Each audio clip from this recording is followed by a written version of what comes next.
Back with the remix. These boys are my sons like Phoenix. My city. See the shots that I took, wet like I'm booked. Raising up, deep three on the way. Oh, Durant goes, boom! That is just, The sun came out. I went about to drop. All right, so let's go. Shazam!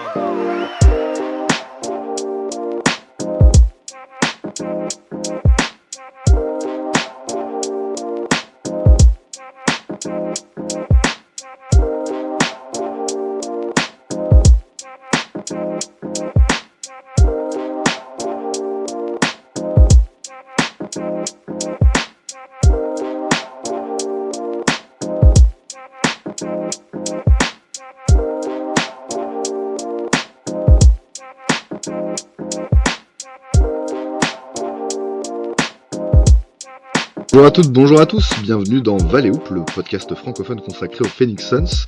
Les Suns qui vont un tout petit peu mieux là depuis notre dernière émission et depuis les changements qui ont été opérés par Mike Budenholzer dans le 5 de départ et pas seulement, hein, puisque Jusuf Nurkic a tout simplement disparu de la rotation pour le plus grand plaisir des fans, hein, on va en parler dans cette émission notamment.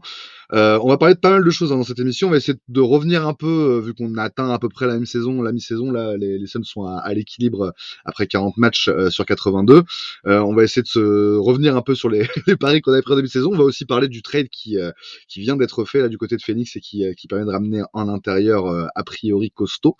On va parler de tout ça dans cette émission avec nos habituels de Valley Hoop. Malo est avec nous. Comment ça va, Malo ?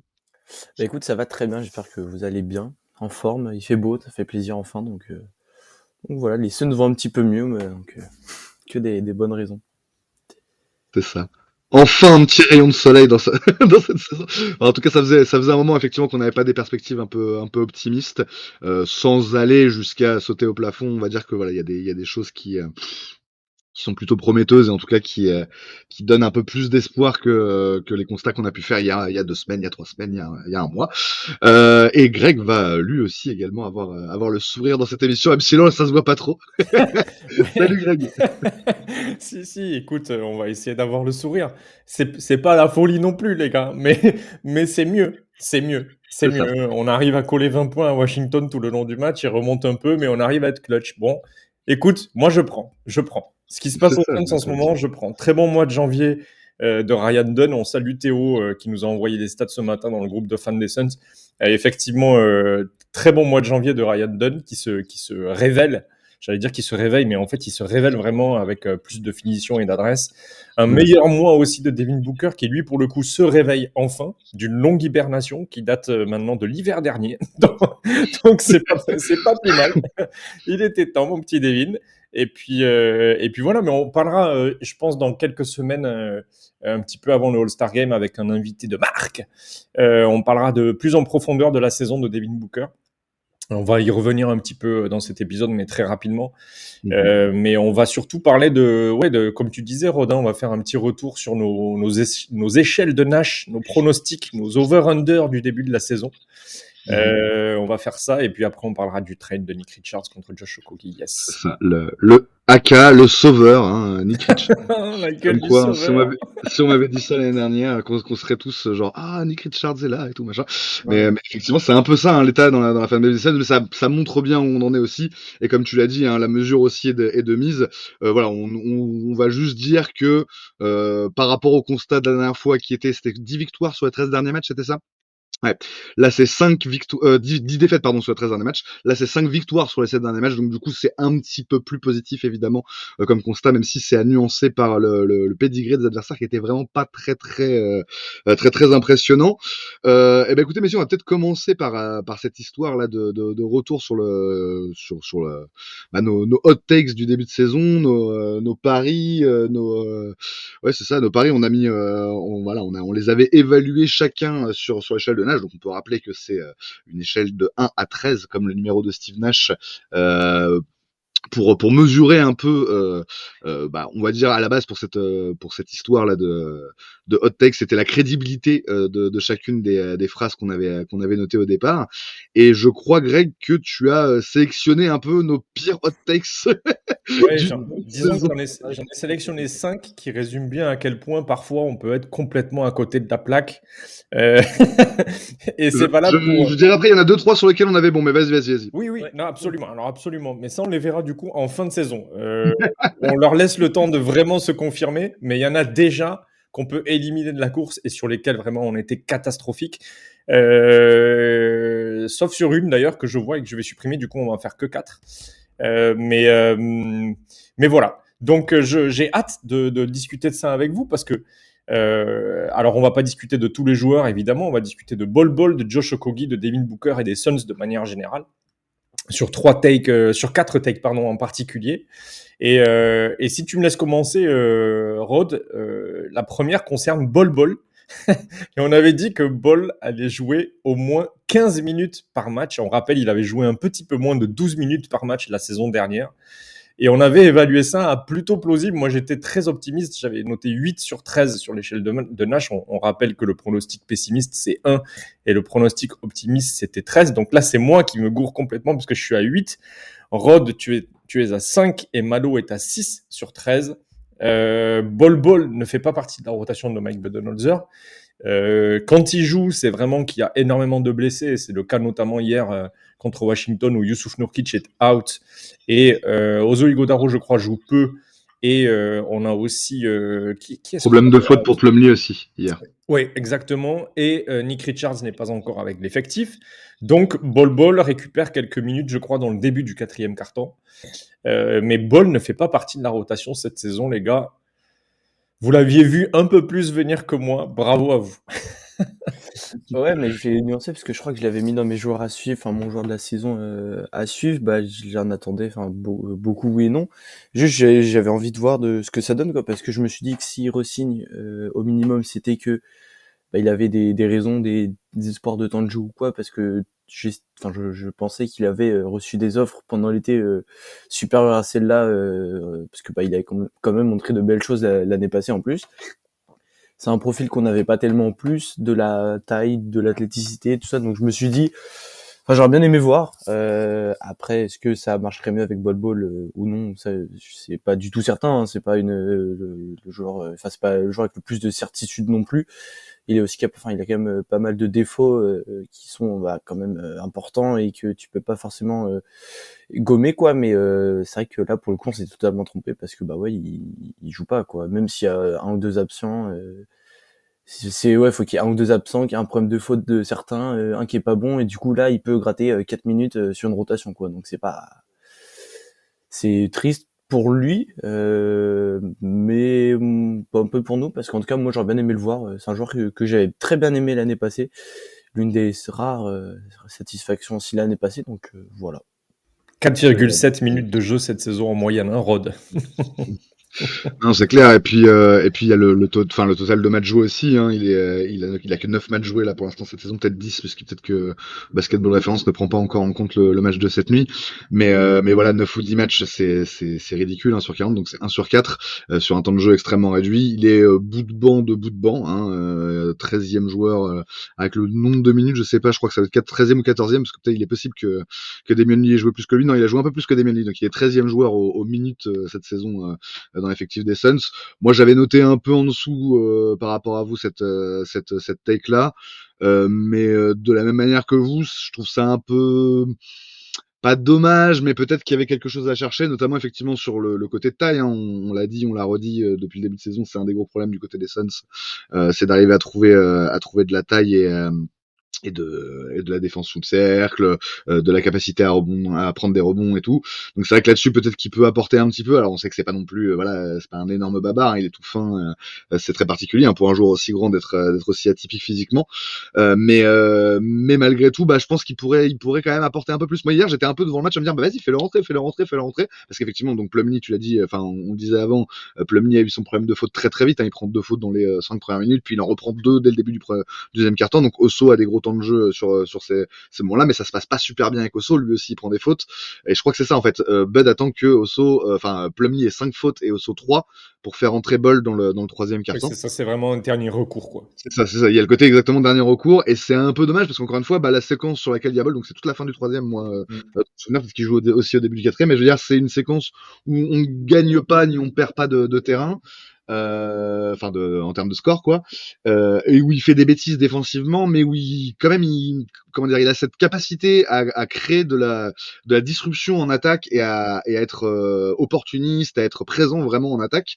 C'est-à-dire que voilà, il tente sa chance, il a quand même de la réussite. Je sais plus combien il met de points, il va en mettre 2 ou 4 hier, mais il arrive à planter quand même un petit peu.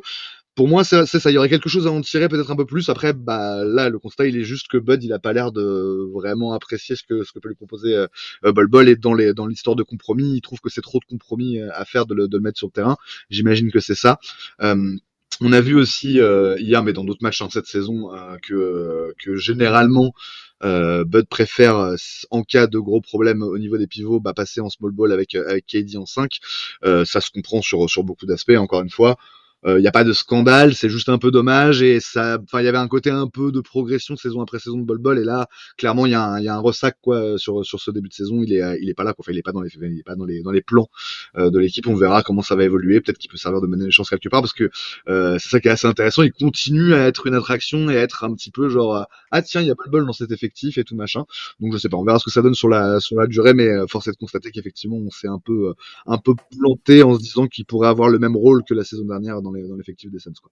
Ouais, puis Budenholzer, c'est un coach qui, cette saison, a fait beaucoup d'ajustements, à la fois dans ses rotations, dans ses choix, dans ses tactiques, dans ses schémas. Mais sur la question ball-ball, il a toujours été fermement opposé à ce que ball-ball ait un nombre de minutes assez élevé dans les rotations. Et ça bouge pas, quoi. Et c'est dommage parce que je trouve que la saison dernière, il avait prouvé que c'était notamment un bon finisseur d'action. Il a un petit jump shot, il a une capacité à prendre des tirs à 3 points dans le corner où il est plutôt adroit. Je crois qu'il est à 50%. Cette saison, en tout cas, bon, sur très peu de matchs et sur un très faible échantillon, mais même si ça descend à 38%, c'est cool de la part d'un joueur qui te prend autant de place verticale et tu vois, sur le terrain avec ses grands segments. Voilà, bon, après, je demande pas à ce qu'il joue effectivement 20 minutes par match. Je pense que ce serait trop lui demander.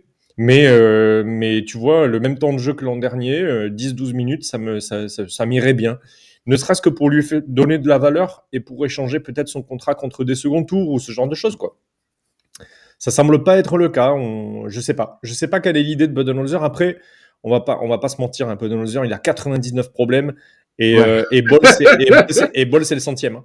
Donc voilà, je peux comprendre que Ball soit pas soit un petit peu le cadet de ses soucis en ce moment.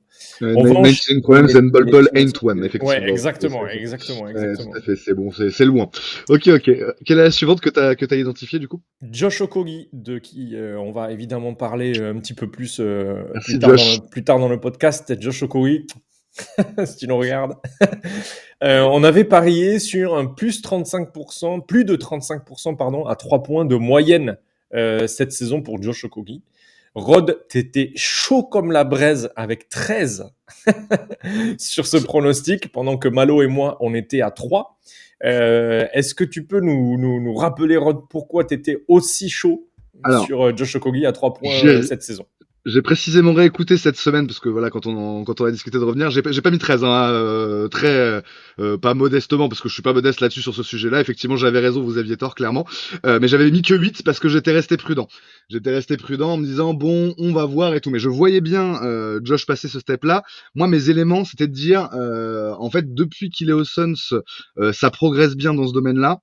Et il y a pas de raison en fait qu'il ne passe pas ce cap-là, parce qu'en fait, voilà, encore une fois, son image de très mauvais shooter, elle est un peu galvaudée parce qu'elle correspond vraiment au début de sa carrière où il était nul, il avait pas de shoot et c'était vraiment horrible. Mais il a beaucoup bossé, parce que c'est un bosseur, Josh, évidemment, là-dessus. et que moi j'y croyais. Alors après, là où vous aviez raison dans les grandes largeurs, parce que voilà, j'ai réécouté l'extrait, c'est que vous disiez, pourcentage au-dessus de 35 ou pas, Josh c'est le premier à partir ou presque quoi. Et effectivement, du coup, de fait, c'est ce qui s'est passé, et que son contrat était essentiellement un asset de trade. Effectivement, on était assez d'accord sur ce point-là et ça s'est confirmé. En fait, le mix global autour de Josh, on en reparlera peut-être un peu plus dans la deuxième partie de l'émission. Ce serait dommage de regretter ce qu'il a apporté cette saison. Après, l'autre truc, c'est que malgré le fait, et moi c'est un peu le pari que j'avais fait, malgré le fait que il était sur une excellente saison à 3 points, donc 38% je crois, c'est ça, sur l'ensemble de sa matchs à Phoenix cette saison, moi j'avais parié sur ça en me disant, ça va lui permettre de gratter vraiment des minutes dans la rotation de manière constante et tout. Force est de constater aussi, hein, l'expression force est de constater, on va beaucoup l'utiliser aujourd'hui, mais que ça n'a pas poussé Bud à en faire vraiment, enfin, à le faire grimper vraiment dans la hiérarchie. Il a joué dans des situations où il y avait des blessés. Il a joué dans des situations très précises de match où tu avais besoin d'intensité, de rebond, quoi que ce soit. Mais il n'a pas eu, enfin, il n'a pas percé, on va dire, comme par exemple Ryan Dunn, on s'attendait pas à ce que Ryan Dunn prenne autant de place dans la rotation des Suns, pour des raisons évidentes, hein, notamment de taille. Hein. On rappelle que il y a 15 cm à peu près d'écart entre Ryan Dunn et Josh Okogie, donc ça fait une différence, quoi, c'est sûr. Et même, enfin voilà, d'une manière générale.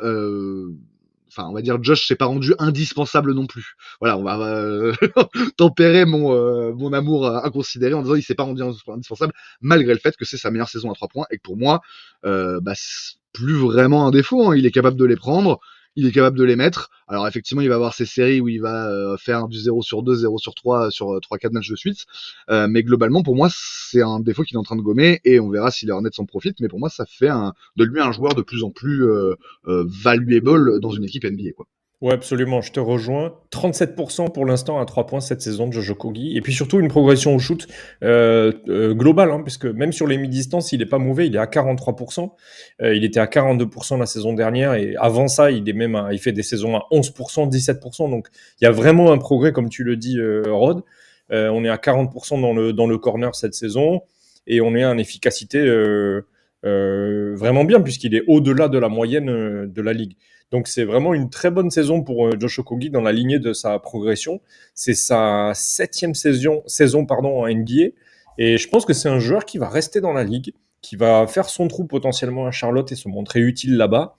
Et j'espère pour eux, on en discutera plus tard, mais j'espère pour eux qui va insuffler cette mentalité qui a été précieuse chez nous et sur laquelle je vais te lancer Malo, mais qui a été précieuse chez nous du côté de Charlotte, quoi.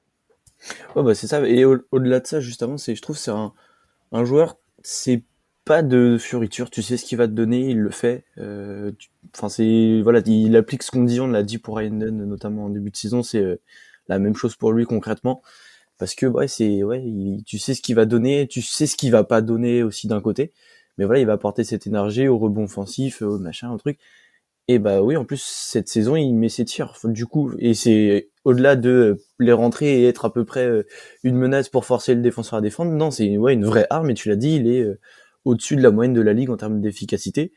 Et ça, je l'avoue, je ne le pensais pas, et très, très agréablement surpris par ça. Puis, ça se voit bien, tu vois, dans ses tirs, c'est, on va dire encore une fois, très méthodique comme façon de faire, tu vois, c'est des tirs, corner, 45 degrés, hop, dans la raquette, et c'est pas des tirs, il va pas faire son action, dribbler 5 mecs et tirer, non, il va appliquer ce qu'on lui dit de faire, le faire bien, très bien même, dans certains domaines, et je pense qu'il peut apporter beaucoup de choses à Charlotte. Après, on reviendra dessus plus tard, plus précisément sur ça, mais ouais, il peut apporter cette mentalité de toujours présent à la bataille, motiver les autres, faire des actions où il va se bouger, et les autres vont se dire ah ouais, peut-être que faut que je fasse pareil, insuffler un vent de fraîcheur, d'énergie. Et franchement, sur ça, j'en doutais pas en tout cas, et je pense que c'est pareil pour toi, Greg. Rod, je le lance même pas là-dessus, mais en tout cas, ouais, niveau sur son shoot, j'y croyais pas. C'est une bonne surprise, et c'est aussi, je pense, faut souligner le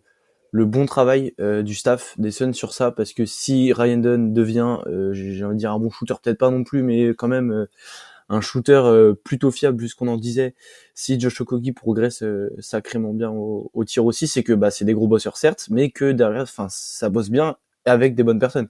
Je sais pas si c'est les joueurs, le staff ou autre, mais je pense que c'est un élément à souligner qui est quand même très positif cette saison, quoi. On enchaîne avec le franchise player de cette équipe, qui avait encore une fois divisé la rédaction de Valley Hoop, Devin Booker. Et la question, c'était, Devin Booker va finir dans le top 5 MVP. J'étais le plus chaud dans cette histoire, parce que j'avais mis 12 sur 13. Malo m'avait suivi à 11. Et Rod, tu étais le plus pessimiste pour ne pas changer, 5. Mais quand on est pessimiste du côté des Suns, souvent, finalement, on est souvent du côté de la réalité. C'est le plus triste avec cette franchise, c'est que quand t'es pessimiste, ça paye. Ah, je te le fais pas dire. Alors, bon, moi, j'avais expliqué pourquoi je mettais Devin Booker aussi haut. C'était d'abord parce que j'étais persuadé que les Suns n'iraient pas loin si Devin Booker n'était pas top 5 MVP. C'est-à-dire qu'il y a un moment donné, et j'ai fait un article au premier tiers de la saison en cours, où je disais que Devin Booker avait 60 matchs pour prouver qu'il était du niveau des contenders MVP, Jason Tatum, Shea, Luka, etc., etc. Et que s'il n'était pas dans ce tiers-là de joueurs, dans ce groupe-là de joueurs, dans cette bulle, eh ben, les Suns ne pourraient prétendre au titre que sous une autre forme et dans une autre itération. Le fait est que la saison m'a complètement donné tort jusqu'à au moins le début du mois de janvier, ou en tout cas les derniers, disons, 5-8 matchs, ce qui reste un échantillon très faible pour dire que Devin Booker est de ce statut-là, parce qu'il faut faire une saison complète pour être de ce statut-là, tu vois. Et donc voilà, clairement, j'avais été très optimiste. C'était moins, c'était moins une prédiction qu'un pari, mais c'était un souhait aussi de voir notre franchise player Devin Booker, que en plus je suis pas le dernier à critiquer parce que je trouve qu'il y a beaucoup de choses à redire sur ces deux dernières saisons. Mais voilà, j'avais mis 12, je le regrette amèrement. Et en même temps, je regrette pas d'avoir porté cet espoir, parce que je pense que c'est l'espoir des Suns. Voilà. Ouais, mais totalement, moi j'ai pareil, tout le monde sait, enfin, que j'adore le joueur et que c'est peut-être ou sûrement mon joueur préféré, mais que ouais, j'y croyais en. Oui, non, mais je pense que c'était plus un souhait, vouloir que ça se concrétise, quoi. Puis c'était pas non plus, je pense, déconnant. En tout cas, il en a le potentiel. Est-ce qu'il va le faire? En tout cas, cette saison, c'est très très très très mal parti. Mais ouais, au-delà de ce statut, ouais, je pensais que ça avait aussi changé, notamment avec cet été, les Jeux Olympiques, tout ce qui s'était passé. Il avait quand même une reconnaissance un peu différente de la part de ses pairs et des coachs et tout ça. Et ouais, ça a pas pris.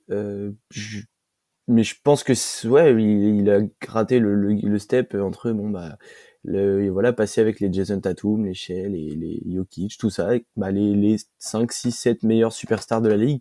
Là, il est plus dans bottom 15-20 avec des joueurs comme Ja Morant, comme machin, où c'est des très bons joueurs, les meilleurs joueurs de leur équipe, mais c'est pas assez pour faire passer au-dessus. Il est capable de faire mentir, et j'espère que ça, entre guillemets. Mais c'est vrai qu'il a un peu passé le cap, et le plus drôle limite, c'est que c'est même son pote Kat qui limite prend ce visage-là en fait cette saison, là où on faisait que de dire, limite les images ont un peu changé entre les deux joueurs, quoi. Booker est devenu un joueur soft qui joue pépère, et Kat est devenu le dog avec le dog qui apporte la gaine dans son équipe, quoi. Donc c'est très content pour Kat, parce que c'est un joueur que j'aime beaucoup aussi, mais c'est ça, il a un peu perdu dans la hiérarchie de la ligue, et je pense que depuis 2-3 ans il descend, quoi. Clairement, il était monté très haut, il pouvait monter encore très très haut, mais là il descend, j'ai pas envie de dire dangereusement non plus, mais il baisse un peu dans ce classement, tandis que les autres montent sacrément haut, quoi. Et voilà, encore une fois, le père Rod avait raison. Exactement. La science. Le devin, on va t'appeler le devin, quoi. Non, juste peut-être en bas. Après voilà, j'ai été groupie sur Okoji, c'est bien tombé, tu vois. Mais bon voilà, c'est normal que vous soyez un peu plus groupie que sur Booker. Enfin normal, je sais pas, mais en tout cas voilà, c'est un peu la situation aussi. Vous aviez envie qu'il atteigne ce truc-là. C'est aussi pour ça que vous avez noté aussi haut. Moi j'étais plus circonspect, mais c'était peut-être pour un truc qui s'est un peu concrétisé, on va dire, et qui est quand même un élément à donner, un élément, je sais pas si c'est une circonstance atténuante ou quoi que ce soit, mais c'est vrai qu'on sent quand même que depuis le début de saison, physiquement, Booker, c'est pas le top niveau, quoi. C'est pas le Booker en feu qu'on a pu voir, je sais pas, les playoffs 2022, enfin non 2023 pardon, avant qu'il se blesse, par exemple, ou le Booker de la saison 2020-2021 qui est en feu aussi, machin. Mais c'est vrai que d'une manière générale, il y a ce côté-là, on a senti qu'il y avait moins de punch, moins de peps dans son jeu cette année. Qu'on peut facilement connecter, alors déjà au petit pépin qu'il a eu, blessure Allen, tout ça, au fait que il s'est moins reposé cet été puisqu'il y a eu les JO, qu'il a quand même donné beaucoup aux JO où il a été titulaire quasiment à chaque match, je crois, avec les States, donc ça a été vraiment plus la saison dernière qui a été harassante aussi évidemment. Enfin, je veux dire, voilà, tout l'ensemble de choses, on lui en demande beaucoup, c'est normal, c'est le franchise player, machin, tout ça, mais je veux dire, il y a des éléments extérieurs notamment qui peuvent expliquer le fait que ça allait un petit peu moins bien sur le début de saison de Devin Booker. On va pas se mentir, on a quand même à un moment vraiment été, fait la gueule quoi, nous en tant que fans par rapport à ce que lui il se produisait. Il produisait sur le terrain, notamment au cours du mois de décembre où ça a posé vraiment problème en tant que un leader de l'équipe qui produit ce type de production. On peut noter aussi, et Greg tu l'as fait tout à l'heure, que ça s'améliore, hein. Comme par miracle toujours avec Devin Booker, t'arrives en janvier, le mec recommence à performer de fou. J'avais noté un peu ses stats sur le mois de janvier.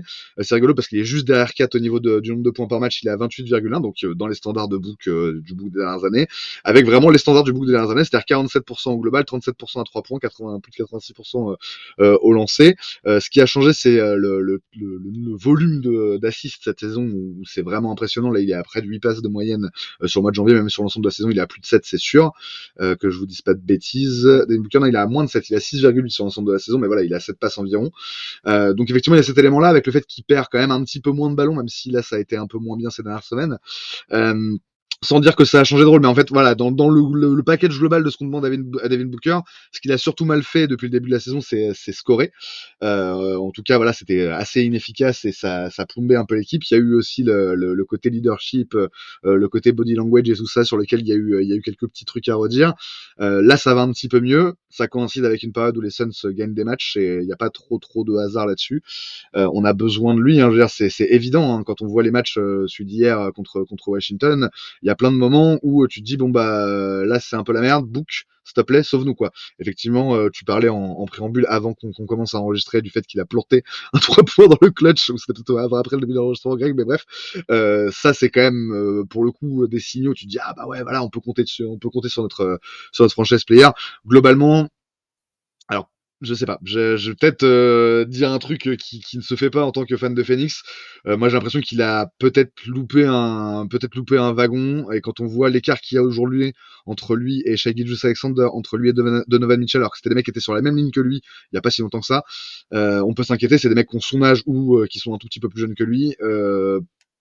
On voit un peu, alors voilà, encore une fois, je parle avec toutes les précautions qui machin, mais sur cette saison, on voit un peu aussi les limites de Devin Booker, et pour moi, cette espèce de plafond complètement délirant, top 5 MVP, je suis pas sûr qu'il l'atteigne dans sa carrière. Ça restera un joueur excellent et un top 20 NBA encore pendant quelques saisons, je pense, mais je suis pas certain, alors que voilà, j'ai longtemps défendu le truc, et c'est même pas enfin, si c'est un peu ce qui monte depuis le début de saison, mais c'est plus le sentiment global sur les dernières années de Booker.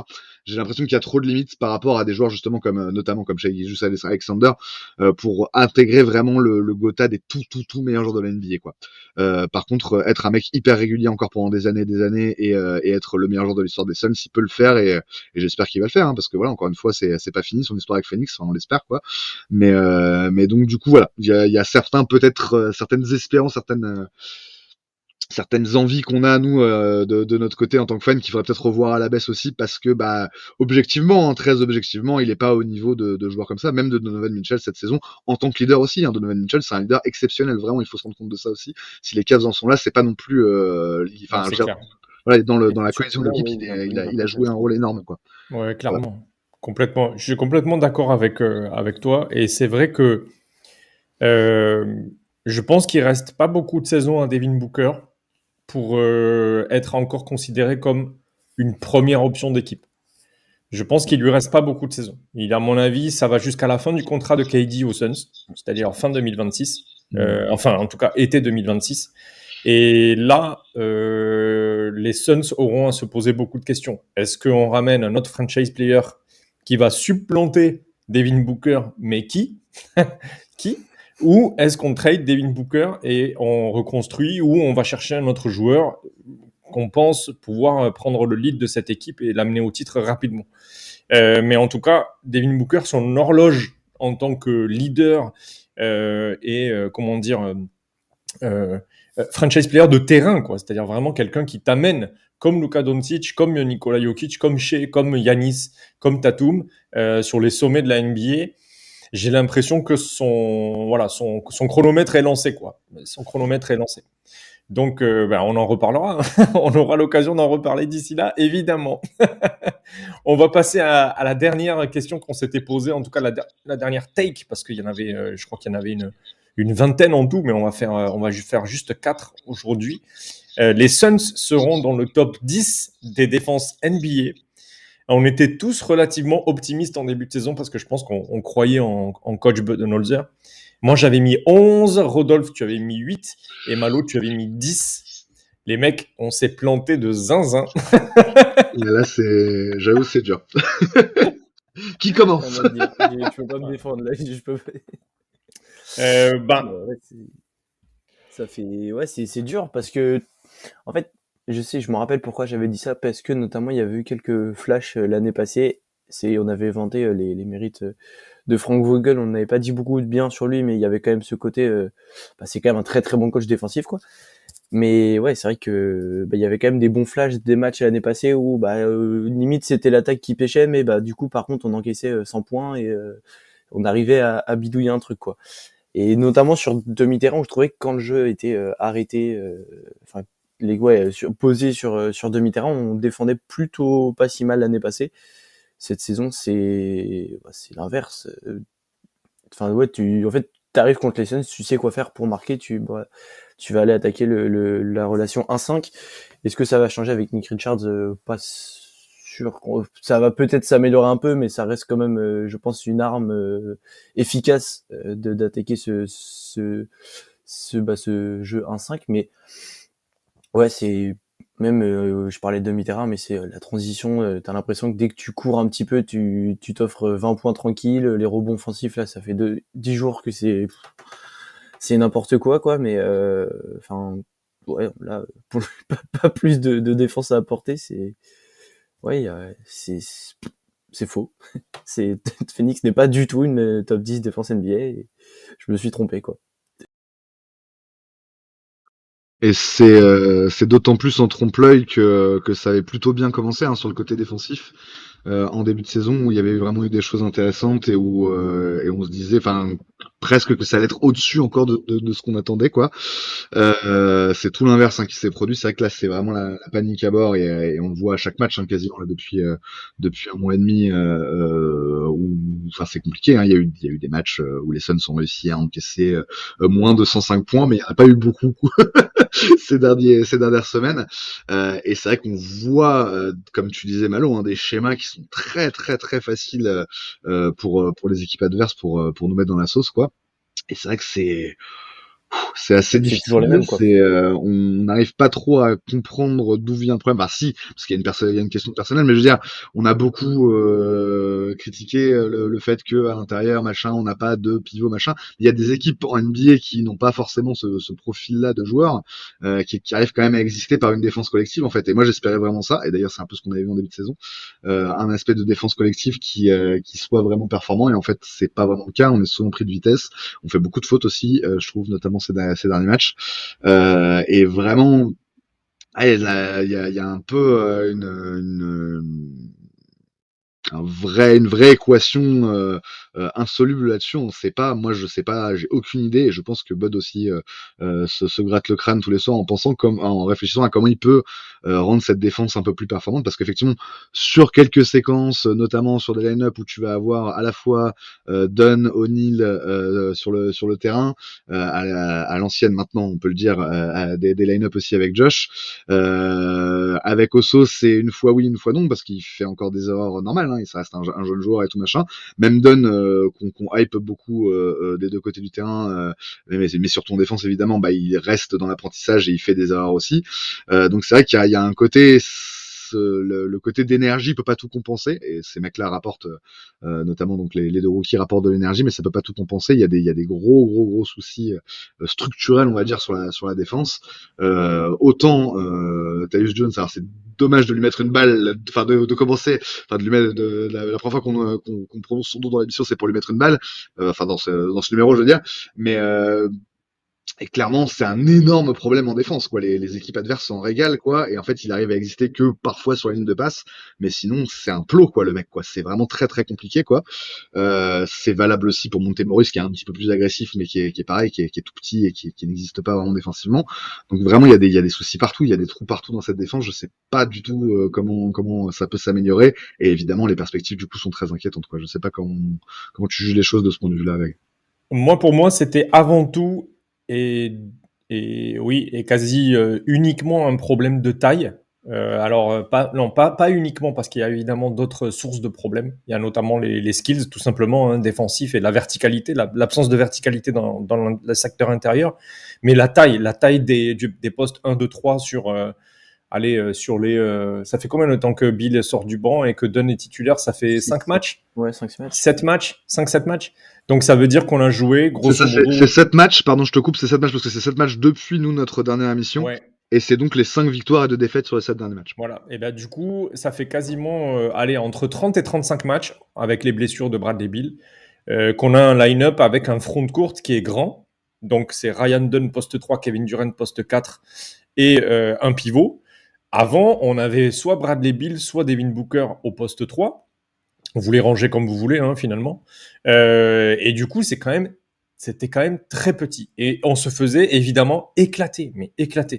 Et quand on regarde les line-up de manière plus précise, un petit peu plus en profondeur, il y a le line-up, notamment, il y a deux line-up qui sont intéressants. Alors, il y en a un avec Plumlee et l'autre avec Nurkic. Il y a un premier line-up avec Tyus Jones, Devin Booker, Ryan Dunn, Kevin Durant et Mason Plumlee. Et ce line-up-là, il est à 84,5 points encaissés par possession sur 155 possessions jouées, ce qui est le deuxième plus gros nombre de possessions jouées par les Suns cette saison pour un line-up. 84,5, c'est absolument élite, puisqu'on est dans le 100e centile de la ligue. Donc, c'est vraiment très bon. Les équipes en face sont très peu efficaces. Elles sont à 40% d'efficacité. Elles commettent beaucoup de turnovers, 18%. Et elles vont très peu au lancer franc. Donc ça, c'est un line-up qui est propre, qui est efficace. Et pourtant, il y a Mason Plumlee qui a des défauts. Il y a Devin Booker qui a des défauts en défense. Et il y a Tyus Jones qui a des défauts en défense. Pourtant, ça fonctionne. Et je pense que c'est notamment d'abord parce qu'il y a de la taille et ensuite parce qu'il y a de l'intensité avec Ryan Dunn. Le deuxième line-up dont je voudrais parler, c'est celui qui est composé de Tyus Jones, Devin Booker, Royce O'Neal, Kevin Durant et Yusuf Nurkic. Et là, on est à 96,7 points par possession encaissés. Donc, on est toujours sous la barre des 100 points. Dans une époque où, quand même, les équipes scorent beaucoup, c'est très bon, puisqu'on est au-dessus on est dans les 10%, dans les 9% même pour être précis, des équipes des line-up qui encaissent le moins de points. On est toujours sur une efficacité adverse très réduite, à 46%, très peu de lancers francs concédés, et aussi, là, pour le coup, très peu de rebonds offensifs concédés, ce qui est très cool. Et dans ce line-up, il y a Royce O'Neal. Encore une fois, on a sur l'aile un joueur qui est grand et qui est intelligent défensivement. Alors, c'est pas les défenseurs du siècle. Ryan Dunn a tout le talent pour le devenir. Royce O'Neal, c'est moins le cas. Mais leur application défensive, leur taille et leur intelligence fait que ces line-up fonctionnent défensivement.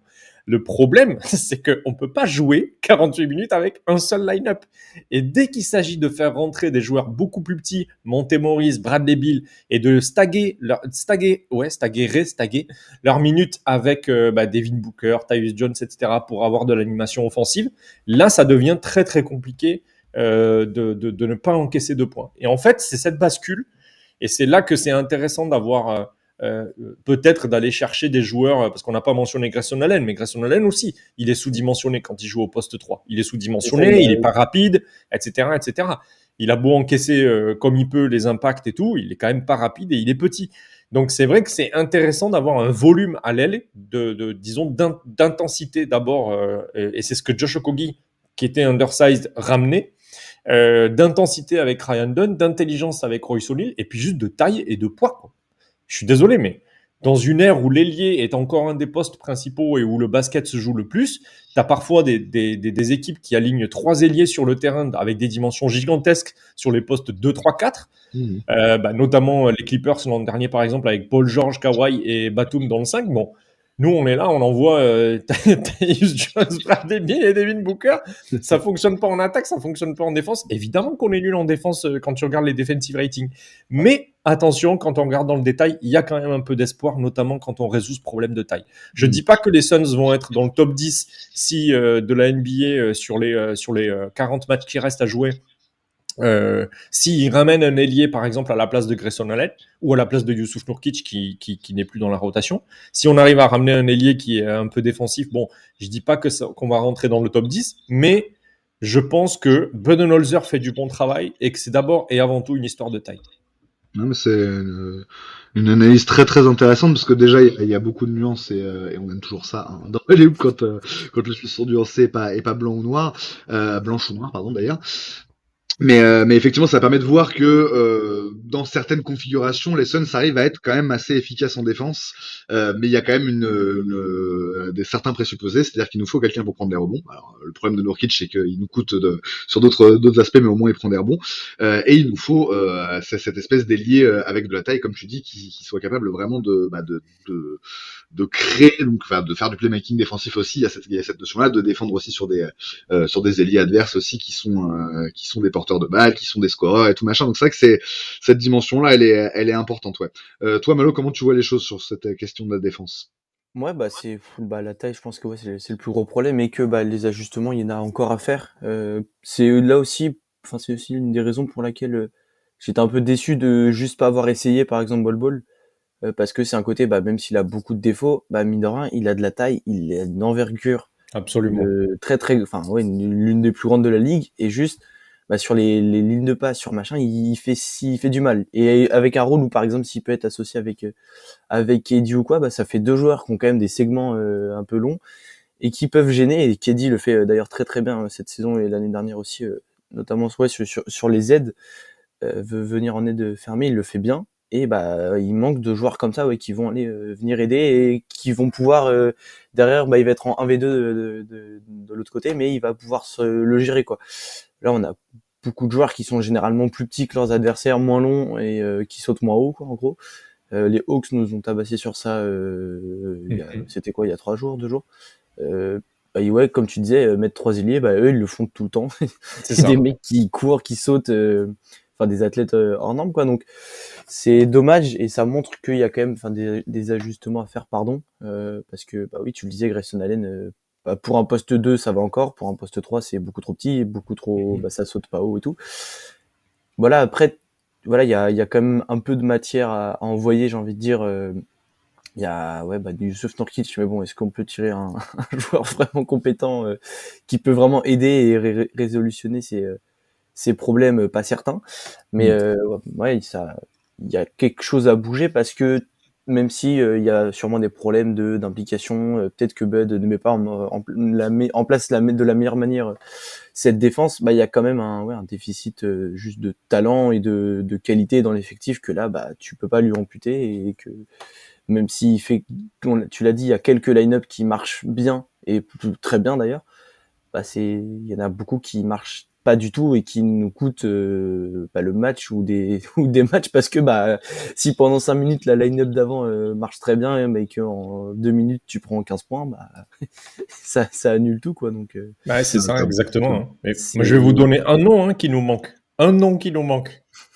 Toumani Camara. Toumani Camara, c'est un des. Statistiquement, je crois que c'est un des 5 meilleurs défenseurs sur le périmètre extérieur en termes de dissuasion et de baisse de pourcentage de l'adversaire quand il s'agit de shooter. Drafté par les Suns, échangé pour Yusuf Nurkic et Nassir Little. Et Grayson Allen. Et voilà. Et il se peut que dans 3 semaines, on n'ait ni Grayson Allen, ni Nassir Little, ni Yusuf Nurkic dans l'effectif. Mais en tout cas, je pense qu'on a bien résumé circonscrit un peu le problème. Et en fait, c'est une question de construction d'effectifs. Et c'est une question de profil, c'est-à-dire qu'on n'a pas suffisamment de profils comme Ryan Dunn, Roy Sonny. En fait, c'est 2 seuls de notre effectif dans ce profil-là d'ailier défensif. Et en fait, il en faut plus, quoi, tout simplement. Tu peux pas jouer avec seulement deux mecs comme ça. Dès qu'ils sortent du terrain, bah, ça devient compliqué défensivement et ça ne garantit pas tout. Il en faut plusieurs et c'est d'autant mieux, effectivement, comme vous le disiez, pour certaines équipes comme les Hawks qui arrivent à en avoir plusieurs sur le terrain au même moment, ça change beaucoup de choses. Très bien, messieurs, bah, je vais reprendre la main sur sur cette émission. Et avant de passer au sujet suivant, j'ai vu Greg que dans le petit fichier Excel là que tu nous avais envoyé, t'en avais identifié une. Et en fait, je me permets de, comme j'ai réécouté les émissions, de dire qu'elle était mal placée au niveau de la ligne. Et donc, je vais vous mettre dans la sauce, messieurs. Vous aviez dit, et donc la ligne n'est pas bonne, hein, mais voilà, Greg, je vais rectifier. Vous aviez dit que Bradley Beal allait signer une saison à plus de 23 points par match. Alors, Malo, tu avais mis 8, Greg, tu avais mis 10, j'avais mis 4. Je crois même que j'avais mis 5 finalement. Bref, j'étais sur 4-5, j'y croyais pas trop. Vous y croyez pas mal. Alors, voilà, c'était pour vous mettre, voilà, pour vous troller un petit peu et tout machin. On peut juste peut-être dire un mot là-dessus. C'est aussi un des trucs qui fait la déception du côté des Suns, c'est qu'on a le même build que la saison dernière, voire un peu moins bon. Ça, c'est, enfin voilà, le côté, ce qu'on espérait, la montée en régime et tout machin, elle est pas intervenue, quoi. Moi, on peut pas sabrer mon optimisme. Ça fait 40 ans qu'on est dans un pays de droite, je continue à voter à gauche, j'ai rien compris au projet. Donc Bradley Beal à 23 points par match, ça me fait pas peur. Je Ouais, vote c'est un pour bon aussi. joker. J'ai regardé le tableau avant l'émission, je me dis putain, celle-là j'étais bien et tout, j'avais mis 3 dans le tableau, Non, c'était non. marqué ça. Non, ça J'avais mis c'était pour les 3, 60, plus de 70 matchs dans la saison. voilà, c'est ça. Il faut que je réécoute et que je reprenne mes J'avais notes. regardé ce matin, je me dis ah ouais. À ta décharge, Et Greg, c'est je moi l'ai qui gardé. avais. À ta décharge, Et Greg, ouais, c'est bah, moi qui avais interverti les deux, en fait, qui avait ah, ok. commencé dans le déroulé de l'émission. Ok. Posé celle sur la 70 matchs parce qu'elle me paraissait être le point d'introduction sur Bill. Et effectivement, là, on s'était lâché, on avait dit, il n'y a pas de chance que ça arrive. Effectivement, on avait mis 3, 1 et 3 en mode, ça n'arrivera pas. D'ailleurs, ça n'arrivera pas, hein. Il a largement dépassé le quota d'un match raté déjà pour jouer 70 matchs cette saison. Donc, effectivement, bon, on reparlera de Bradley. En plus, il était blessé là contre les Wizards, donc on va voir quand est-ce qu'il va jouer. Peut-être que ça veut dire des choses d'ailleurs. Bref, on verra. Mais effectivement, force est de constater que là-dessus, le chemin à parcourir est encore long. Est-ce que tu avais quelque chose à ajouter, Mamalo, sur la question de Bradley Beal? Non, bah juste que ouais, je me rappelle que j'avais dit, et Greg notamment, que bah c'était plus un changement de rôle qu'on attendait et de le voir plus avec des périodes de ball handler principal et première option offensive. C'est un peu plus le cas depuis qu'il sort du banc, mais que c'est trop peu, avec trop peu de minutes pour atteindre ce niveau de scoring de 23 points par match, quoi. Ouais. Donc, est-ce que c'est une bonne chose ou pas? Je sais pas du tout. Mais en tout cas, c'est Difficile à dire. une des raisons qui explique le fait que il ne soit pas à 23 points par match ou plus, et qu'il en est un petit peu loin. C'est ça, d'autant plus que son usage rate a encore baissé par rapport à la saison dernière. Il était à 23%, là il est à 22 environ, quoi. Donc effectivement, c'est plus ça en fait, c'est sur le côté de responsabilité. Après, c'est compliqué. Ben après aussi, il y a aussi le côté de, il est moins efficace que la saison dernière. Mais de toute façon, d'une manière générale, pour l'instant, il produit une moins bonne saison que ce qu'il a pu faire l'année dernière du côté de Phoenix. Voilà, c'était juste un petit clin d'œil pour terminer ce retour sur notre take. On va passer, messieurs, à la suite du programme et à donc ce trade qui est intervenu, le premier trade là, de la saison des Suns, avec donc le départ, je vais essayer de retrouver dans le détail de ce trade, puisqu'en fait donc on envoie Josh Okogie à Charlotte avec 3 deuxièmes tours de draft. Je crois qu'il y a un seul de ces troisième tours qui nous appartenait à la base, c'est le deuxième tour 2031. Je crois, et ainsi que 2 deuxièmes tours qui étaient à Denver, je crois, 2026 et 2031 aussi d'ailleurs. Alors attends, je vais essayer de retrouver Je crois que exactement. c'est récupéré dans le trade de Sachant que nous, on Denver. récupère donc Nick Richards plus un deuxième tour 2025, donc pour la prochaine draft, appartenant aux Nuggets. Donc on envoie en gros 3 deuxièmes tours lointains, enfin plus ou moins lointains, parce que je crois qu'il y en a au moins un en 2026, pour récupérer un deuxième tour de cette année et Nick Richards, donc contre Josh Okogie. On peut dire qu'en termes de salaire, on a aussi économisé, enfin les comptables des Suns ont économisé quelques millions d'euros, puisque c'est 3 millions de moins le salaire de Richards par rapport à celui de Kogi, et que ça équivaut à peu près à 20 millions d'économies en termes de luxury tax. Donc c'est pas un move tout à fait anodin sur le plan financier, mais on a l'impression que c'est surtout un move sportif, presque un panic move, presque un panic buy, dans le sens où on avait absolument besoin d'un intérieur qui fait la taille d'un intérieur, qui a le physique d'un intérieur en 2025 en NBA, qui soit capable de prendre des rebonds, d'avoir un minimum de défense du cercle, de protection de cercle, pardon, et de défense intérieure d'une manière générale. Je vais commencer par Malo. Qu'est-ce que tu penses globalement de ce trade? Est-ce que tu es satisfait de voir Nick Richards arriver aux Suns compte tenu des contreparties qu'on en voit? Bah, c'est Greg qui l'avait bien résumé sur Twitter. Tu dois faire ce trade, t'es pas non plus excité de voir ce trade parce que tu récupères pas non plus le joueur du siècle. C'est un joueur qui a des défauts, mais qui juste comble un besoin qu'on avait. Voilà, ce poste de 5, tu l'as bien dit aussi, Rod. Donc ouais, c'est ça, content du trade parce qu'il fallait le faire surtout. Au-delà que ce soit au Kogi qui parte ou quoi, ça c'est dommageable et ça va nous créer d'autres problèmes, notamment parce que le joueur que c'était après ouais, j'arrive plus à parler, mais genre nous sauvait sur certains aspects, quoi. Donc ouais, c'est un peu dommage de perdre Josh, mais t'avais, je pense, juste pas le choix. Et Richards, oui, c'est un bon intérieur, mais qui est voilà pas titulaire dans une équipe de contender logiquement, mais c'est juste meilleur que ce qu'on avait, qui apporte quand même de sérénité, qui est, même s'il a des mains un petit peu en mousse, ça va nous rappeler un peu DeAndre Ayton par moment, mais qui est quand même un joueur qui sait marquer ses paniers sous le panier, juste sous le panier, quoi. Il sait finir des actions, contrairement à notre ancien pivot titulaire. Donc voilà, il va apporter des choses. Défensivement, il peut voilà faire des contres, il peut plutôt bien protéger le cercle, même si ça reste toujours pas élite, mais c'est un profil qu'on avait besoin, qu'il nous fallait, et on le récupère, j'ai envie de dire pour pas cher, oui et non, parce que c'est Josh, un joueur, on en reparlera et on l'a vanté plusieurs fois, qui était quand même important dans cette équipe, mais que t'avais pas le choix de t'en séparer pour récupérer un joueur qui est pas le joueur du siècle, mais qui répond à quelques problèmes qu'on a, et que tu dois faire ce trade, quoi. Et comme j'ai dit tout à l'heure, c'est pas le seul trade que tu dois faire, quoi. C'est le premier d'une série de je sais pas, 2-3 trades qui doivent arriver, quoi. Ouais, c'est ça, c'est que le roster avait tellement besoin d'ajustements que de toute façon, arrivé à un moment, il faut prendre les décisions, et d'autant plus dans la situation actuelle où Nurkic est complètement sorti de la rotation.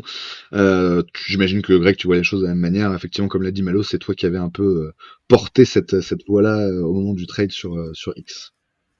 C'est pas un trade. Je pense pas que ce soit un trade dont on peut se dire heureux si on regarde les choses de manière rationnelle. C'était un trade qu'il fallait faire. Peut-être qu'il fallait faire d'ailleurs il y a 6 mois pour éviter de le payer aussi cher. Et c'est un trade où je pense que les Hornets ont joué le jeu. C'est eux qui ont fait le deal. C'est eux qui ont mené la danse, et je pense que les Suns ont concédé des choses qu'ils n'auraient pas concédé s'ils s'étaient pris un peu avant sur le sujet du pivot et de la rotation au poste 5 côté Suns. Mais on se souvient que Budenholzer était allé en Bosnie ou en Croatie, je crois, parler avec Jusuf Nurkic cet été, et peut-être qu'il s'était dit des choses qui avaient donné confiance à Budenholzer. Et je pense que malheureusement, cette confiance n'a pas duré l'entièreté de la saison, à juste titre vu les performances de Jusuf Nurkic. Et donc, il fallait faire un move. C'est un upgrade. Nick Richards est meilleur que Mason Plumlee et est meilleur que Jusuf Nurkic. Mais Nick Richards, il est quand même dans le dernier tiers des pivots de la NBA. On va pas se mentir.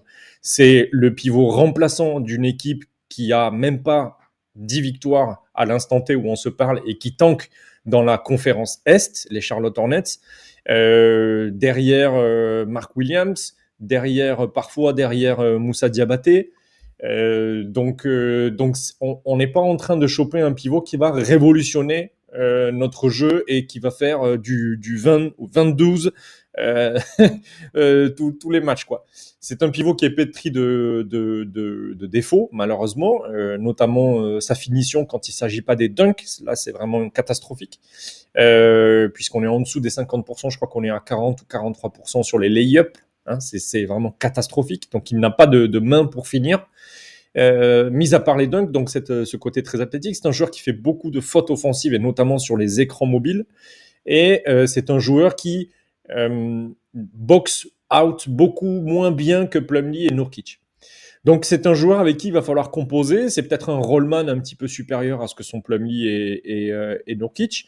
Et c'est surtout un joueur qui est dans la fleur de l'âge, qui peut encore apprendre beaucoup de choses dans une structure qui sera de toute façon meilleure que celle des Hornets dans laquelle il a essayé de s'épanouir pendant 3 saisons. Là, il arrive dans une franchise qui a un très bon coaching staff, qui est installé, qui est expérimenté, qui est une franchise qui est structurée avec un staff médical correct, etc., etc. Je pense que l'environnement peut permettre l'épanouissement de Nick Richards à un niveau supérieur que ce qu'il a connu aux Hornets. Mais j'en attends pas non plus des miracles. Donc moi, je saute pas de joie. Je pense qu'effectivement, il faut pas que ce soit le dernier trade, sinon vraiment, ça sent pas bon. Et je pense que Nick Richards, par contre, devrait rester aux Suns un petit peu plus longtemps, quoi. Je l'espère en tout cas, parce que pour le coup, en pivot backup, ça peut faire le job une fois que Plumlee et Nurkic sont partis. Ça peut faire vraiment, vraiment le job dans une équipe comme la nôtre. Donc voilà, j'en attends pas grand-chose. J'espère qu'il commettra pas trop de fautes parce que c'est le pépin principal qui est le sien. Et puis voilà, sinon, écoute, Nick Richards, très bien. Attention aux espoirs, quoi. Attention aux espoirs. Ouais, c'est ça. Vraiment, le message là, ça va être de pas s'enflammer juste sur le profil, parce que c'est vrai que c'est ça en fait. Il y a la notion de, on n'avait pas ce profil-là dans l'effectif des Suns cette saison. On en a cruellement manqué, hein, on l'a vu depuis le début. Mais effectivement, c'est un joueur qui a énormément de défauts et qui dans ce profil-là est loin d'être un foudre de guerre, hein. C'est juste un joueur correct, hein. T'as dit c'est un bon pivot tout à l'heure, Malo. Alors c'est pas pour te reprendre que ce soit. Moi je suis pas persuadé que ce soit un bon pivot de NBA, de NBA, à la limite un pivot correct. Sur ce que j'en ai vu et sur ce que j'en sais, mais si c'est déjà ça, c'est pas si mal. Et effectivement, par rapport à Nourk qui était vraiment en grande difficulté des deux côtés du terrain cette saison, voilà, ça représente un upgrade. Est-ce que ça représente un upgrade par rapport à Plumlee? Bah espérons-le en fait, mais on en est même pas sûr en fait, c'est ça le truc. Et effectivement, alors on parlera après des contreparties et tout, mais c'est vrai que il y a une urgence là à avoir ce type de profil-là et il va avoir du temps de jeu immédiatement dans la rotation des Suns. Mais par contre, évidemment, il va pas résoudre d'un coup de baguette magique tous les problèmes qu'on a. Évidemment, ça va être assez limité quand même comme upgrade dans la raquette, dans le sens où tu l'as évoqué un peu, Greg, bah au rebond il est un petit peu meilleur que Plumlee parce qu'il est plus tonique, il est un petit peu meilleur que Nurkic parce que pareil pour les mêmes raisons, parce qu'il est plus mobile et tout machin, mais en fait il a moins de science du rebond que ces mecs là par exemple, quoi, tu vois. Effectivement t'as parlé des box out et tout, mais c'est un truc qui est quand même assez important. Donc voilà, je pense que c'est plutôt au rebond offensif où il devrait vraiment faire du bien, on va dire, par rapport à ces deux joueurs-là qui étaient assez inexistants dans ce domaine-là, même si Plumlee met un beau putback hier, mais dans le sens où vraiment dans la notion de taille et dans la notion de défense du cercle, on a tellement rien que ça sera toujours mieux que rien en fait, quoi. C'est vraiment ça la donnée. Néanmoins, ce mieux que rien peut être quand même assez médiocre et peut aussi assez vite nous énerver.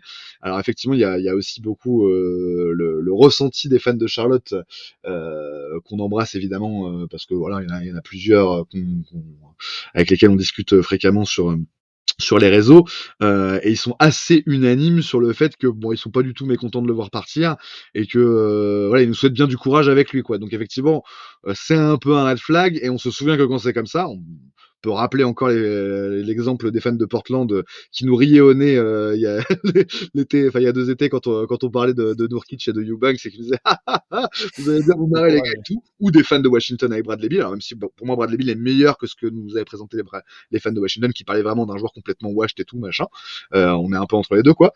Mais donc pour revenir sur Nick Richards, faut vraiment aussi prendre en compte le ressenti de tous ces fans qui l'ont eu dans leur équipe pendant des années et qui trouvaient que c'était un joueur moyen, voire moins que ça, quoi, et qui sont très contents de s'en débarrasser. Donc effectivement, il y a aussi ce côté-là. Moi, ce que j'espère, et je vais finir là-dessus parce que je suis vraiment d'accord avec ce que tu disais, Greg, c'est que le côté upgrade qu'on va avoir, il est sur l'environnement global, c'est-à-dire le coaching staff, les coéquipiers, l'organisation, parce que finalement ce qu'on recherche beaucoup à l'intérieur et ce qui manque là actuellement, c'est évidemment mieux depuis que Nurkic est sorti de la rotation, mais c'est vraiment de la simplicité, des mecs qui font des rôles très très précis, qui se contentent à ça, qui n'ont pas cherché à faire des passes fantasques ou des dribbles ou quoi que ce soit, et qui se contentent de faire vraiment le minimum de l'intérieur. Alors effectivement, même là-dedans, Nick Richards n'est pas non plus un génie, et t'as parlé du problème des écrans. Greg, ça risque d'être un problème qu'il va falloir surveiller de près. Mais voilà, encore une fois, alors tu as peut-être d'ailleurs, t'as peut-être un élément après en termes de jeu à donner là-dessus, et je vais te repasser la parole tout de suite. Mais c'est vrai qu'il y a aussi cette dimension-là. Si on peut attendre un Nick Richards à meilleur niveau que ce qu'il a prouvé à Charlotte, rien ne le garantit en fait. Et effectivement, ça passera par le mettre dans les meilleures conditions. Et par contre, effectivement, ce qui est intéressant, c'est que sur le papier, en termes de profil, il correspond vraiment à ce qu'on veut, c'est-à-dire un intérieur plus, enfin voilà, qui se concentre vraiment sur les bases œuvres, un rim runner qui se concentre sur faire de la défense au panier et de l'attaque de cercle dans des situations de rôle, voilà, et de rebond offensif, quoi. C'est vraiment ça qu'on lui demande. S'il arrive à produire ça, déjà, effectivement, il aura des minutes, quoi.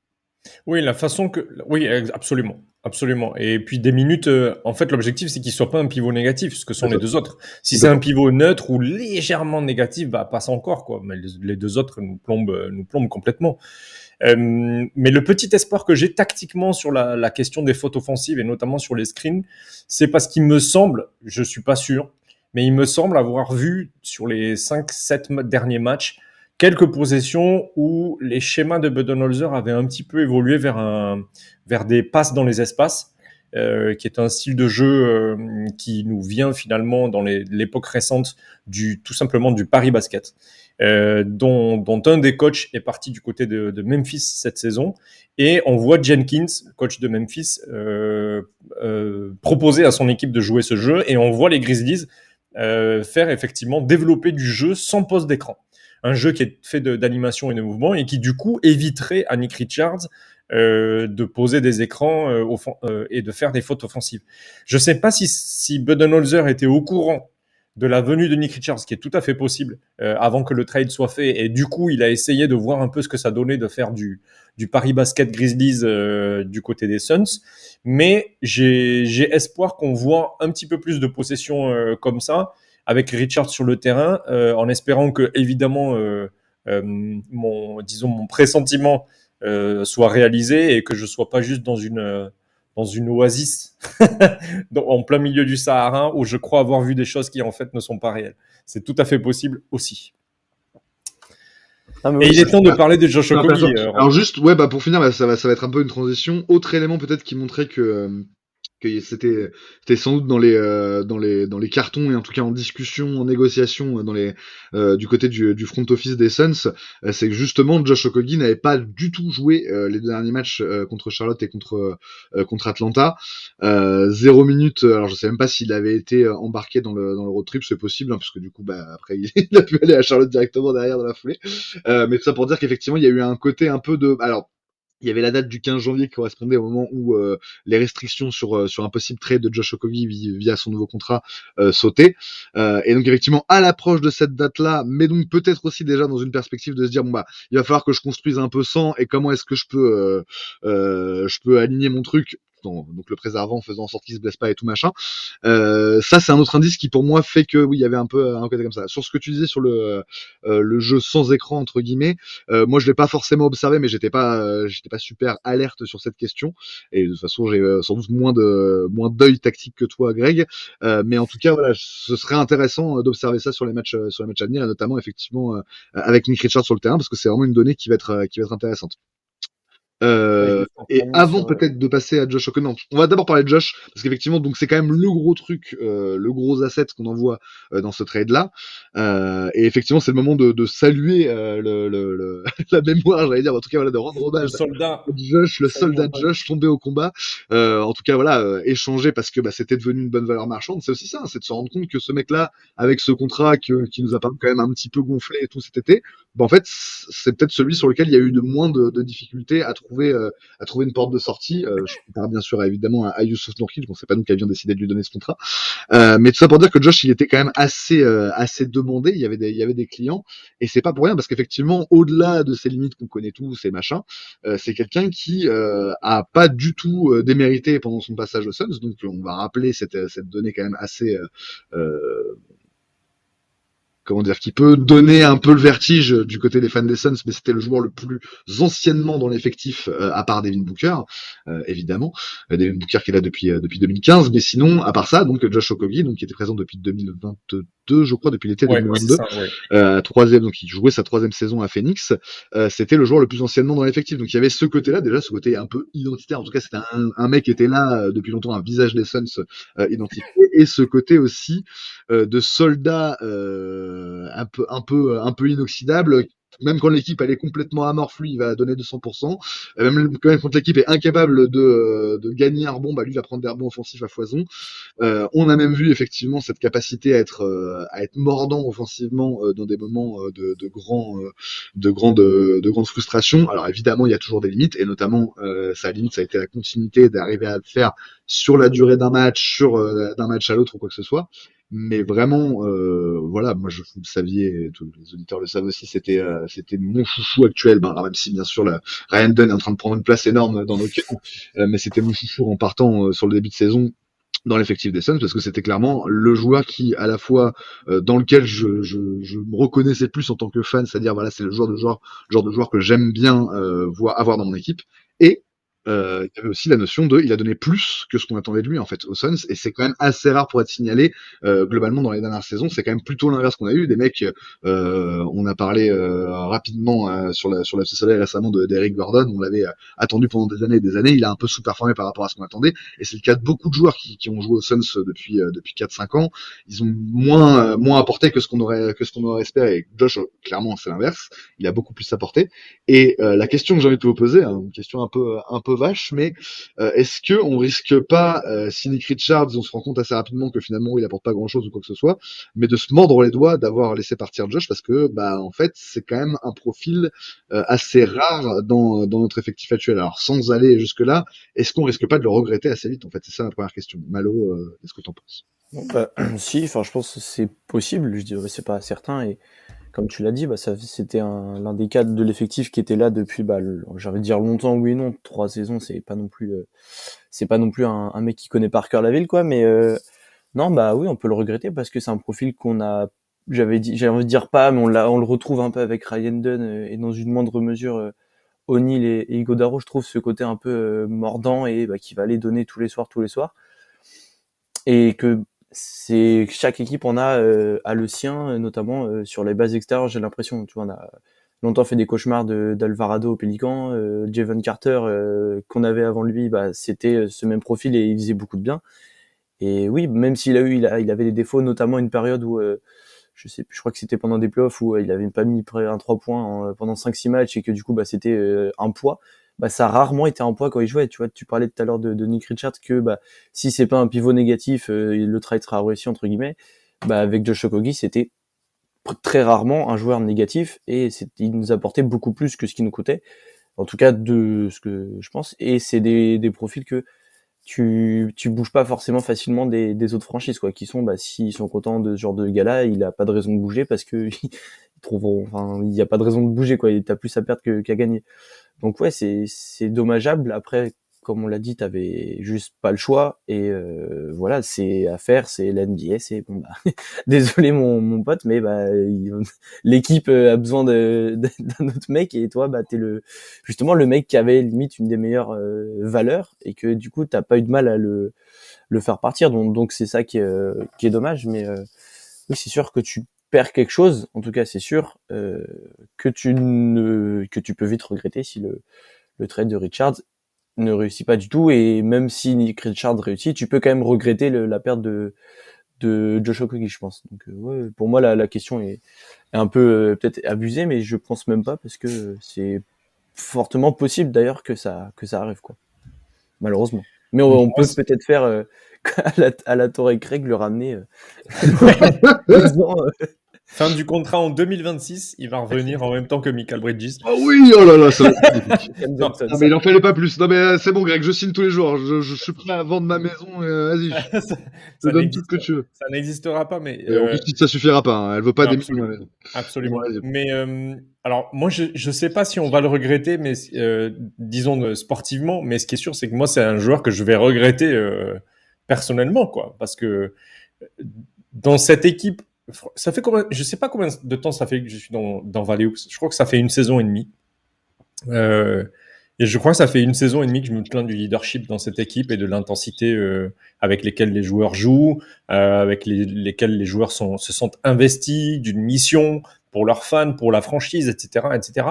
Et s'il y a bien un joueur sur les 15 joueurs des 2 saisons dans lesquelles j'ai été dans Valley Hoop qui n'a jamais été visé par ces critiques, c'est Josh Okogie. C'est Josh Okogie. Et ça, je lui en serai éternellement reconnaissant parce que c'est quelque chose que j'apprécie au plus haut point. Les joueurs qui mouillent le maillot, qui donnent tout, qui donnent même plus que ce qu'on pense qu'ils vont donner alors que ça fait déjà 1 an et demi qu'on les voit jouer pour nous. C'est-à-dire que c'est vraiment un mec qui te surprend tous les soirs juste par le hustle. En plus, toujours le smile, mec dans le vestiaire, tu vois très bien que c'est lui qui met l'ambiance et tout. Moi, je suis désolé, mais ne pas aimer Josh Okogie, c'est passer à côté de beaucoup de choses qui sont importantes dans le sport collectif. Et moi, c'est vraiment typiquement le genre de joueur auquel je m'attache très fort. Et en plus, j'aime bien les Charlotte Hornets, donc je vais suivre encore plus Josh Okogie du côté des Hornets. Mais vraiment, merci soldat, merci pour tout. Tu nous auras régalé dans les hivers comme celui de 2023 où il y avait 300 blessés dans l'effectif. Que tu courais de cercle à cercle pour faire tout et n'importe quoi. C'était le régal. Là, pour pallier aux problèmes d'intensité et de leadership dans l'équipe, que tu rentrais au poste 3, voire au poste 4, et que tu arrivais à prendre 2 rebonds offensifs en 2 minutes, un shoot casse-croûte qui rentre, on sait pas comment, etc., etc. Non, franchement, merci pour tout, c'est trop les émotions, quoi. Josh Okogie, c'est vraiment les émotions. C'est vrai que effectivement, moi, clairement, j'ai une petite émotion hein, Ah ouais, de ouf. quand j'ai eu la nouvelle et tout machin.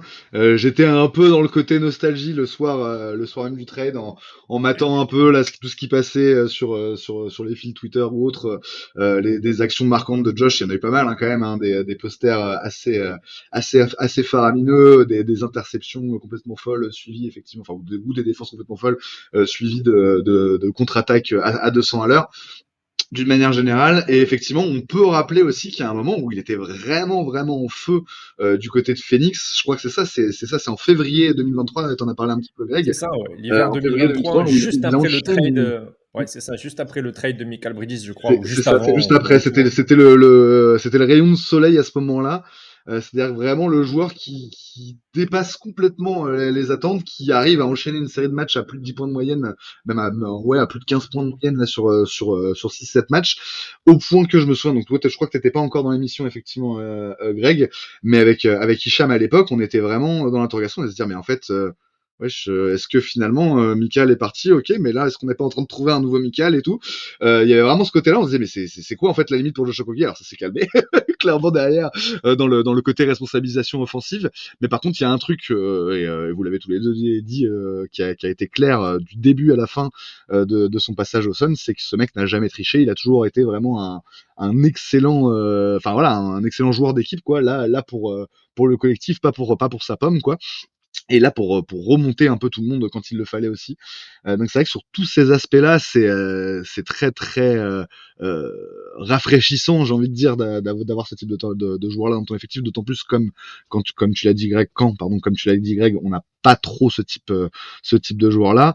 Je veux dire, on n'est pas OKC où t'as 15 joueurs qu'on se profile là. J'ai pris ça un peu au hasard, mais on peut prendre le Magic. Orlando. Vraiment, tu vois, avec des dogs partout et tout.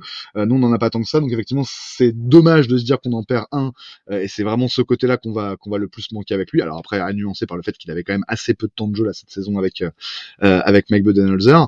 Mais c'est vrai que sur cet aspect-là, on ne peut que vraiment, je me joins à vous là-dessus. On ne peut que le remercier sur tout ce qu'il a investi en termes personnels à Phoenix. C'est pas, encore une fois, il suffit de regarder tous les autres joueurs qu'on a eu dans l'effectif sur ces 3 ans. C'est pas donné à tout le monde d'être autant présent, d'être autant dans l'intensité et à chaque seconde, le mec, t'as l'impression qu'il joue sa vie, quoi. Et ça, c'est quand même assez impressionnant, même si, encore une fois, c'est une façon de jouer qui comporte certains défauts et parfois un peu trop up et tout machin. Mais lui, c'était son rôle et il a réussi vraiment à apporter ça de manière superbe à Phoenix pendant 3 ans.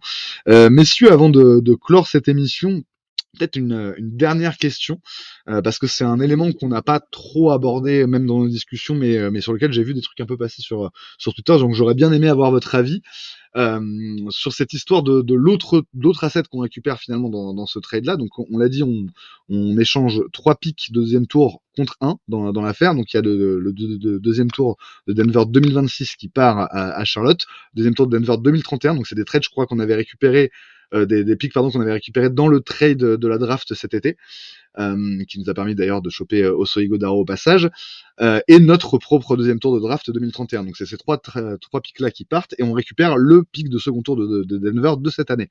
Donc a priori ce sera un milieu de second tour, voire fin de second tour.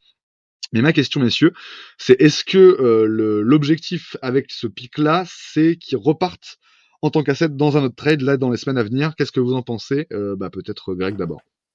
Oh, c'est une question qui est difficile.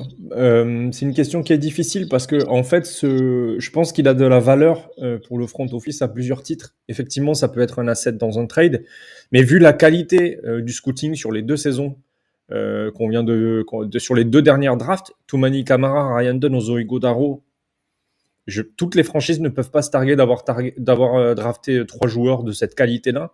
On a quand même 2 titulaires NBA alors que c'est des fonds de premier ou des débuts de second tour. Je pense que ça a aussi une valeur pour le front office en termes de draft. C'est-à-dire que même si on n'arrive pas à trader et que ce pick il reste là jusqu'à la draft, on saura l'utiliser, je pense, convenablement. Donc voilà. Ouais, pour moi, c'est pas une fatalité de dire qu'il va partir 100%, c'est possible. Je pense que c'est un peu si on arrive à le refourguer pour récupérer un meilleur joueur, bon bah pas de souci.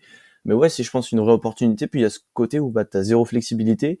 Si t'arrives à trouver un joueur même qui est juste en fond de rotation ou un peu un joueur 11-12e joueur qui peut quand il y a des blessés dépanner et tout, bah juste si tu peux le récupérer, j'avais envie de dire pour rien, oui et non, parce que bah juste avec ton tour de draft, si t'as pas à le signer ou quoi, bah ouais ça compte. Et notamment où il y a ce côté-là, je suis pas calé à 100%, mais j'ai vu un truc passer, c'est que les contrats de second tour, je crois, ne comptent pas dans la seconde apron, où il y a une truc comme ça où justement t'as des avantages sur ce contrat que bah dans notre situation c'est très important.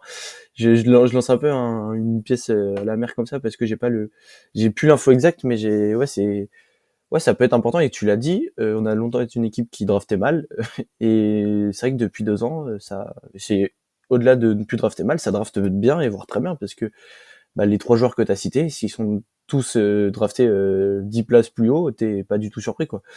Donc c'est ça. Si on peut récupérer un joueur qui sert à l'équipe avec ce pick, bah bien sûr.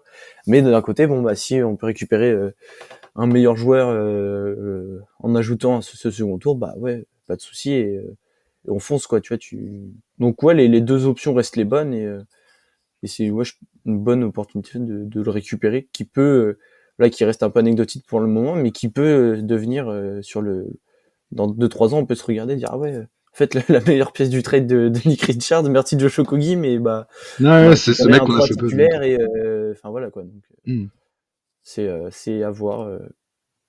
On verra, le temps nous le dira, mais oui, les 2 options pour moi, c'est si on y arrive tant mieux, et sinon bon bah c'est quand même une bonne chose de récupérer, quoi.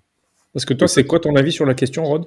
Alors, il y a vraiment différents éléments. C'est-à-dire, moi, je suis vraiment au milieu du guet. C'est-à-dire, je pense que c'est pas impossible que ce soit utilisé, mais on aurait plus d'intérêt à nous l'utiliser pour une raison assez simple. C'est qu'on va faire un petit point sur les picks picks de draft des Suns là dans les prochaines années. Alors, deuxième tour 2025 de Denver, donc qu'on vient de récupérer. Premier tour des Suns 2031. Et entre les deux, on en a donc quelques-uns en swap, donc le 2026, premier tour 2026, premier tour 2028 et premier tour 2030. C'est les tours sur lesquels les Suns pourront drafter, mais par contre, ils drafteront le moins bien parmi plusieurs équipes, quoi. Donc c'est le principe du swap, quoi. C'est-à-dire qu'on descend mécaniquement dans une échelle de plusieurs équipes qui ont des droits de swap sur des picks. Donc en gros, on a très très très peu de picks, c'est-à-dire tous nos picks de deuxième tour sont partis dans le transfert de Bill.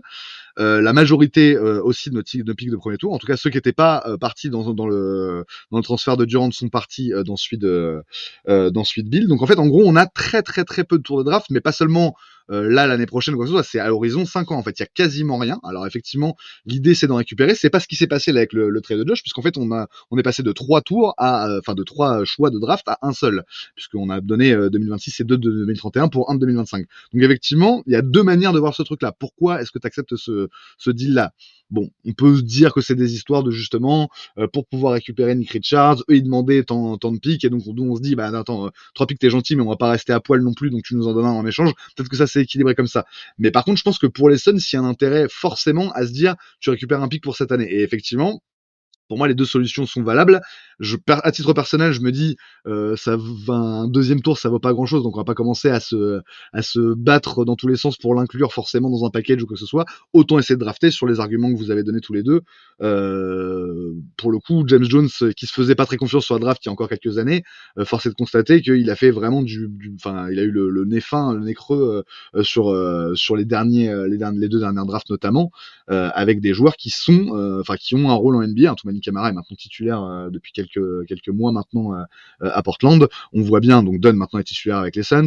Iguodala prend une place de plus en plus importante chaque semaine qui passe à Phoenix. Donc les choix sont bons. On peut peut-être miser sur ça pour l'été 2025 pour renforcer l'équipe sur le long terme. Ce que tu disais sur le cap global, Malo, je suis pas au courant vraiment, faudrait regarder ça, mais quoi qu'il en soit, un joueur du deuxième tour, ça coûte toujours moins cher qu'un joueur du premier tour ou qu'un un vétéran NBA. De toute façon, c'est toujours le cas, quoi. Donc effectivement, cette donnée-là, elle est importante. Elle est d'autant plus importante, Rod, je te coupe, que quand tu passes 2 saisons d'affilée dans la seconde apron, après tu perds des assets. Hein. Exactement. Donc t'as ces trucs de pénalité qui vont a priori qui nous pendonner et qu'on va se prendre dans la gueule aussi. Donc vraiment, il y a beaucoup de choses qui sont très bloquées dans le futur des Suns. Donc il y a un côté, il faut qu'on arrive d'une manière ou d'une autre à récupérer du choix. Malo. Du coup, ouais, j'ai retrouvé le tweet, c'était les copains de la Cave Nation France qui disaient ça. En gros, c'est que les joueurs que tu signes au second tour, tu peux leur contrat notamment de 4 ans, ils ne comptent pas dans le cap jusqu'au 31 juillet de leur première saison. Et que du coup, justement, pour la free agency, c'est un avantage où tu peux récupérer, tu peux entre guillemets sortir un peu de cette limite, quoi. Pour après remonter, mais ça comptera pas, quoi. Donc c'était juste ça, quoi. Non, mais c'est une donnée qui est importante. Donc voilà, on va continuer de se poser la question. Mais tout ça pour dire que ce petit élément là dans le trade, cet élément un peu souterrain, c'est quand même assez important et on va le voir en fait. Tout ce qu'on considérait comme un peu accessoire avant les histoires de tour de draft ou quoi que ce soit. Attendez-vous à ce que du côté des Suns, il y ait ce type de micro-move là pour que nous on puisse récupérer des pics, parce que là on est tellement à poil qu'il va falloir aller en chercher quelque part. Voilà. Écoutez messieurs, sur ces bonnes paroles, on va se quitter pour ce numéro là de Valley Hoop. Messieurs, merci pour cette. On joue le titre. Joue le titre Angelique. N'oublions pas. Voilà. En tout cas, on se retrouvera très bientôt pour un prochain épisode. On espère que l'embellie va se confirmer là dans les prochains matchs. On espère que Nick Richards va, sur ses premières apparitions, justifier un peu malgré tout le prix qu'on a mis pour l'obtenir, et que tout ça va aller dans le bon sens du côté des Suns, même si par rapport aux espoirs de début de saison qui étaient moins élevés, on va dire, chez Valley que dans d'autres médias par rapport à Phoenix. C'est pas qu'ils sont douchés, mais on sait que l'horizon n'est pas non plus très très très clair et très net du côté de Phoenix. Mais par contre, l'idée c'est vraiment de pas se prendre la honte, et donc ça veut dire d'aller en playoff tout simplement. Là, le truc de la saison, on en est là, hein, clairement. Donc voilà, donc on rediscutera de tout ça dans très bientôt dans un prochain épisode de Valley Hoop, pardon. Et d'ici là, chers auditeurs, profitez bien de ce mois de janvier froid, ma foi. Mais vous êtes peut-être pas en France, peut-être que vous êtes au Chili et qu'il fait très beau chez vous. C'est vrai, absolument. On ne sait pas. Dans tous les cas, gros bisous et à plus. Ouais. C'est ça. Bye bye, à bientôt.